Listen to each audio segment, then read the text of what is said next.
Hi, everyone. Thank you so much and welcome for tuning in. Today, I'm Kaylani Mayo, the moderator for today's group discussion.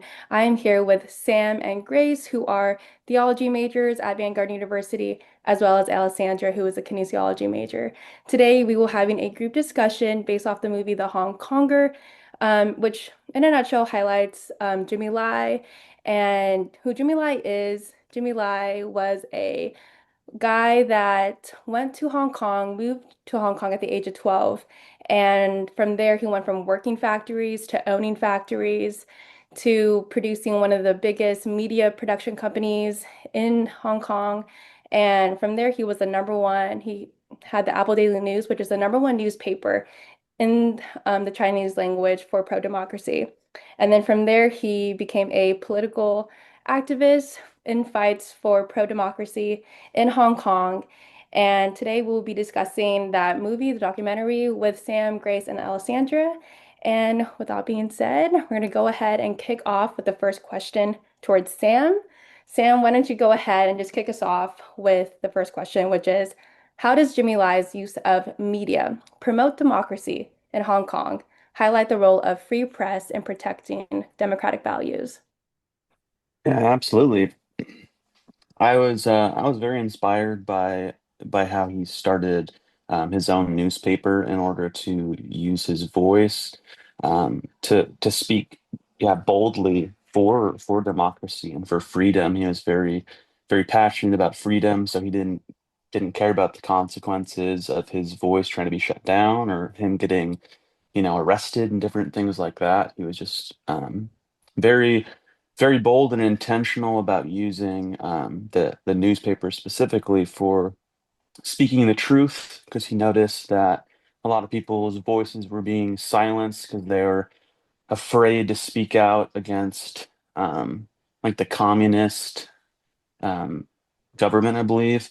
So, so yeah, he was truly inspiring to me that he talked about not having fear and just being just standing up for what he believed in by using media and that form through the newspapers specifically. No, that's really good. And then, Grace, do you have anything to say and add on to that? Yeah, I mean, Apple Daily acted kind of like a watchdog in Hong Kong. It like held leaders accountable and exposed kind of like the corruption, even when other ordinary citizens and people wanted to stay silent. But I feel like the power of exposure gave those citizens like the courage because their stories were then seen worldwide and couldn't be hidden. He often pointed to like I feel like America's First Amendment as a model showing how free press is the foundation of all democracy, really. And I feel like the film makes it clear that without free press, democracy quickly weakens and is really fragile. Like when Apple Daily was shut down, it symbolized how fragile freedom really is, because without truth, we have no democracy.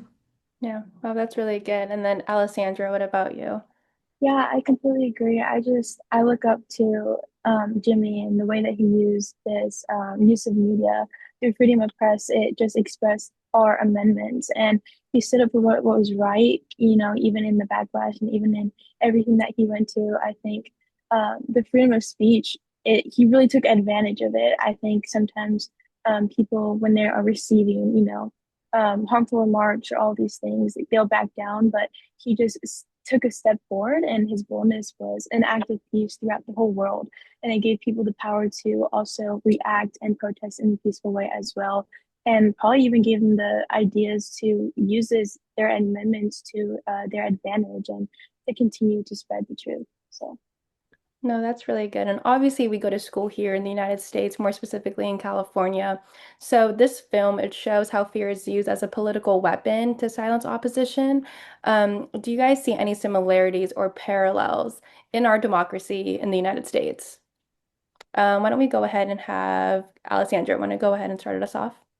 Yes, so I think I do see a lot of parallels within our country. I think the main one is probably social media. I think there is a lot of agendas that the government has, and despite what people believe in, there can be a lot of censorship or, violence and things that happen that will cause people to, stop expressing what the truth is. And I think about, yeah, like I said, especially like social media, like a lot of people will take down their posts or the government will censor certain things. But I think that through violence and through these things, uh, responding in a negative way will cause just even more chaos. And the framing of democratic leaders was also something that was very big in the film. And I think how Jimmy Lai, he, in spite of what was happening to him, he constantly had a target on his back, but he was able to speak up with the boldness despite like the agendas that people were putting against him. That's really good. What about you, Sam? Do you have anything else to add on to what Alessandra said? Yeah, absolutely. I think social media is a big one, but I think censorship Mm. and just lack of privacy in general is a huge problem. Even if you like look up certain political topics on something like ChatGPT or like an AI service, it won't give you certain information. It refuses to give information on certain topics. But also, whatever we're doing on the internet, whether we're in a private browser or not, is completely followed. And yeah, like we're constantly getting advertisements based off what we're searching and what we're even talking about. Like our microphones on our phones are Mhm.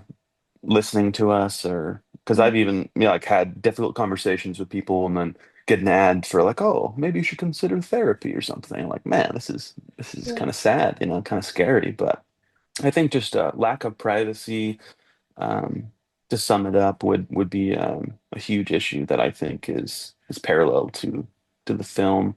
Um, just I think just control from the government, maybe. What about you, Grace? Do you see any parallels or similarities as well? No, I mean, for sure. I think they pretty much hit the nail on the head, but like it's no like lie that in the film the Hong Kong government used censorship and arrests and like intimidation and silence and opposition as all of those kind of like ways to combat the truth that was coming out. And unfortunately, in the US, I do think that we can see some parallels. I think it's such an interesting society that we're living in an interesting time where like everyone kind of has a voice because we all have social media. And so I think everyone can either spread misinformation or take in misinformation constantly. I know for me, like kind of what Sam was saying, I'll get Instagram ads or like even just with recently all the political stuff that's going on, you're getting so much information from the left and from the right and from everybody that like you don't really necessarily know what's true anymore. And I think because we all have access to social media, even from a really young age, I think the government and different um, outlets, they kind of capitalize on that to send fear-driven messages and fear-driven tactics into our society that kind of do leave us in a place of vulnerability and not necessarily being able to discern truth and kind of can be socially like manipulated or misinformed. And it discourages people from speaking up or from leaning into what the truth actually is. But I think on the flip side of that, the film suggests that the best way to check fear-based power is through transparency. And I think having transparent conversations, seeking transparent information, like that's honest and real and not super one-sided all the time, but kind of like sifting through all of that. No, that's good. I like how you guys all kind of mentioned everybody, right? So, what is something like how can we stand up for what is right in our nation with the help of our family and friends and getting them involved? So, why don't we kick it off back to Sam? How do you think we can stand up for what is right with our nation with the help of our family and our community? Yeah, absolutely. It's a heavy, tough question, but I think we definitely can't do it alone. I think building support system, building community that is passionate about resolution, and I think speaking the truth and calling out injustice. Um, yeah, like having integrity with our morals. I think that's huge in our country. I feel like Christians are often seen as judgmental or wrong for, um, you know, like a touchy subject like transgenders or something like that. Obviously, I think the Bible talks about us being made in God's image, and I think we should be proud of who we were made to be. That's my personal belief based off of scripture. Um, but for me, like holding that belief, not that I judge or look down upon anyone, but for me, holding that belief, I'm seen as, um, as judgmental and whatnot. So I think we need to be bold about like our morals and our beliefs in order to, and just the truth in general, in order to see some change. But I think that definitely takes place within community. Um, yeah, joining together. That's good. What about you, Alessandra? I would say the same thing. I would say the main way that we can do this is through community as well, as Sam was saying, especially because I think the biggest movements that have made an impact in our country and within the world were all through, it wasn't just one individual, it was through people coming together to protest the truth and to speak the truth. I would say also using our resources, like information that we have or people that are good at a specific topic like advertising or public speaking. Like these are all different things that we can use to get information out, even like social media. But being cautious about the way we do it, making sure that we're doing it with peace, because I don't believe that protesting and doing all these things to get the truth out with violence is a proper way to do it. I feel like it just people retaliate more that way. Um, so I would say just definitely using the wisdom that we have and the biblical truths as well of just sharing the love of Christ and allowing His Spirit to show us what ways and ideas that we can grow community and people to get the truth out there. That's good. Grace, do you have anything to add on to those statements? Yeah, I think everything they said was great. It kind of reminds me of, in the Bible, it talks about like we need the hands and we need the eyes and we need the ears. Like you can't have a body without like different parts of the body. And I think kind of reminds me of that where we like need each other and we need like we have to depend on one another because your strengths are not my strengths and your weaknesses are not my weaknesses, but actually from like both of our voices and both of our talents and both of our gifts, like only can the truth or whatever we're trying to convey be amplified and even louder. Like it's kind of just like screaming. It's like we can be louder together than I can on my own. And I think even too in the movie, he chose courage in like small daily decisions, which built a pattern for just like standing up for what's right. And I think something I've learned in my life is like leaders go first. And so it's kind of like, okay, I don't know what everyone's feeling, but I'm going to be the first one and maybe like saying that, hey, I don't think that's right, or whatever that kind of a small or big decision is. And then a lot of people around you might actually be like, wait, I agree. And I think the same. And like the same can go for vulnerability. Like once someone's honest, the other person is more likely to be honest and open up.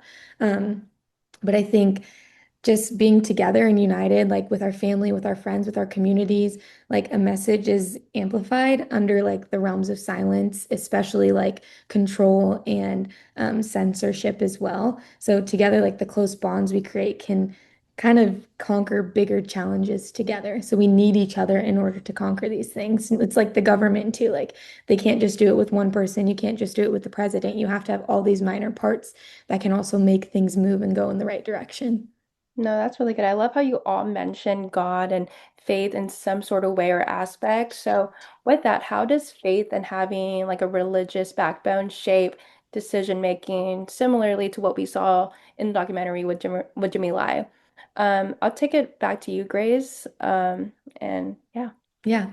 I mean, Jimmy Lai's Catholic faith, like it gave him a moral compass. Like I feel like that's what religion is to everyone. It's kind of your ability to see right and wrong and how to like weigh the cost of different decisions. And that's what guided his choices.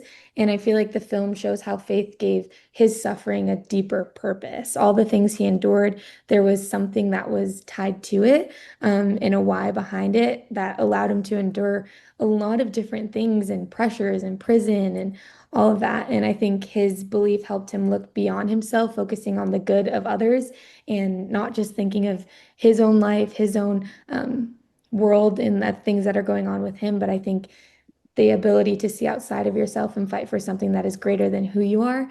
And I think with that, faith and truth, they coexist together because when you believe in something, that is the truth that you follow. And so it can shape your decision making. And I think that's, I mean, from the film, that's what really got him to do what he did, you know? No, that's really good. What about you, Sam? What do you have anything to comment on or add to? Yeah, absolutely. I think I really loved his just passion for freedom and for others. He definitely put others before himself. And I think when people have faith in their life, I know he mentioned like his wife was Catholic, and I think that's how he became Catholic. Um, yeah, but that it just gives us a moral compass. It gives us values. Um, yeah, he was definitely willing to make a huge sacrifice for the greater good, and I think that's what Jesus called us to do is to lay down our lives for the good of others, for the good, I mean, for the good of the kingdom, for him.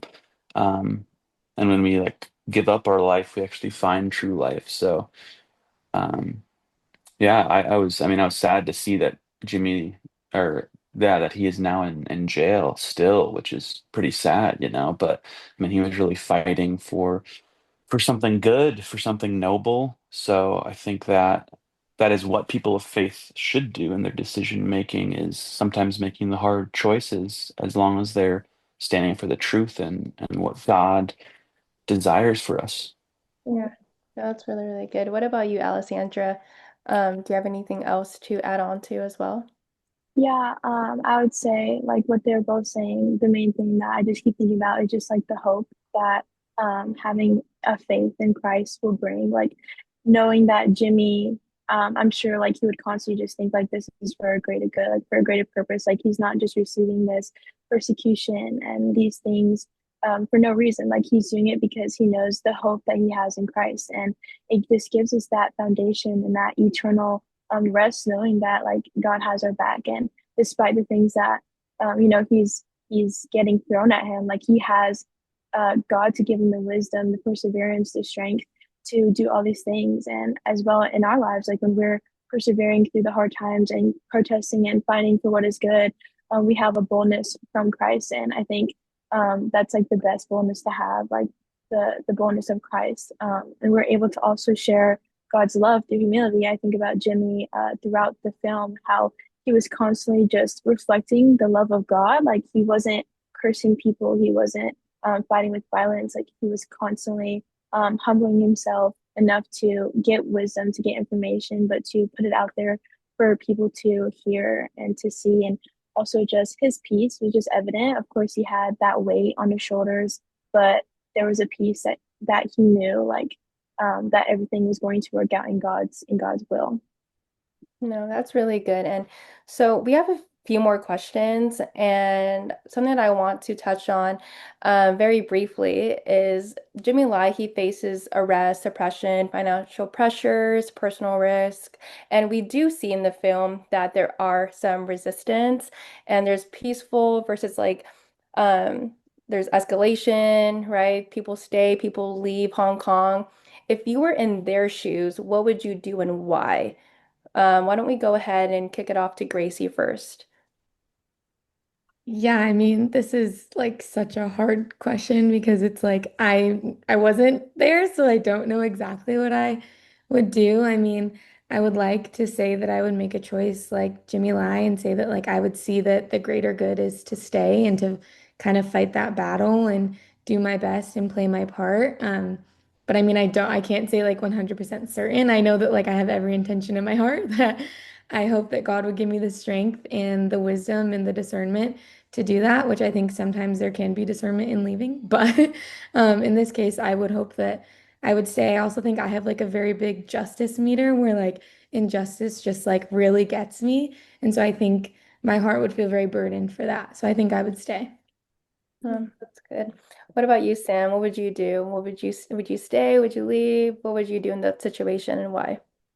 Yeah, absolutely. I mean, I'd love to say that I would stay and fight like he did in a peaceful way, you know, by continuing to just share the truth and boldly share the truth despite consequence and pushing against the norm and offending people and all that kind of stuff.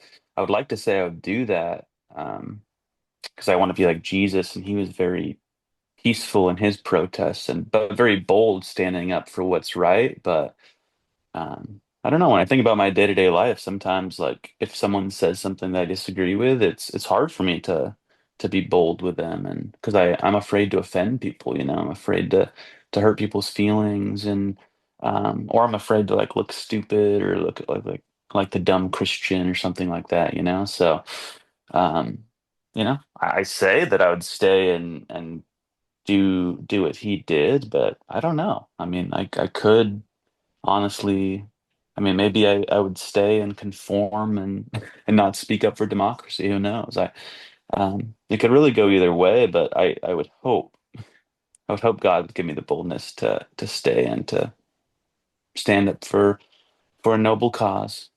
Mhm. Right, that's it's such an inspiration that Jimmy Lai was able to like stand his ground in that. What about you, Alessandra? What would you do? Yeah, I think this kind of just like goes back to all of our other, discussions. I just think about like what Sam was saying, like Jesus and the way that he was, um, giving his testimonies and his sermons and all these things despite what was coming at him. I would love to say that I would stay as well, but I know me and I think about like day-to-day life, like just like Sam was saying, like that's a great example. Like I struggle with confrontation. I struggle with, opening up about my beliefs because I think like the culture has made it so normalized to just like hate and bash on people that you don't agree with. And so I think I would definitely have to grow in my confidence and just the way that I am confident with what I am saying and my ideas and my beliefs, just being firmly rooted in the truth. And I think um, that also ties into just being Christian, like firmly believing in what we believe in Jesus and His truth and His justice, His grace, and His mercy, all of those things. And I would say, yeah, I would definitely do my best to stay, but I definitely think it would be a challenge for me to, um, not retaliate and not back down because of all of that pressure. No, that's really good. So, kicking it off, or ending it off with the last question, in one word or even in one sentence, what is your guys' biggest takeaway after watching the film? Go ahead, Alessandra. Why don't you go ahead and say biggest takeaway? I would say that's like the hardest question just because there's so many different, things that we can take away from this film. And I think I would say like the main thing that comes to my mind right away is just that the most powerful protests are through acts of humility and love. Because I think about like I keep going back to Jesus, but I just think about how he strategically set out his life to live a certain way so that we can have him as our role model and how his words and his gentleness causes people's hearts to soften. And so I would say that would be my main takeaway, just like acting through love and humility constantly um, with the people that we encounter, but also like coming to Jesus with a heart of humility, asking him for wisdom, asking him for love so that we can get the right information, not just what we think is right. And so I think that would just really shape my whole viewpoint and takeaway from the film. Yeah. What about you, Grace or Sam? Do you guys have like one word that kind of is like the biggest takeaway from watching the film? Let's go with Grace first. Yeah, I think the one I have two, which is just courage and conviction. And I think that they both need each other in order to see change. What about you, Sam? One word or yeah, takeaway. Yeah, absolutely. And this passion for freedom, and standing up for what's right. Yeah, that's really good. Well, that concludes our group discussion. And thank you, Sam, Grace, and Alessandra, for discussing and talking about Jimmy Lai and his fight for freedom and his fight for pro-democracy. And it's pretty evident about his legacy that he left. And I hope and continue that we all are able to do so after this discussion. But with all that being said, thank you so much for everyone tuning in and hope you all learned something from our panel. Thank you. Bye. Thank you. Thank you. Thank you.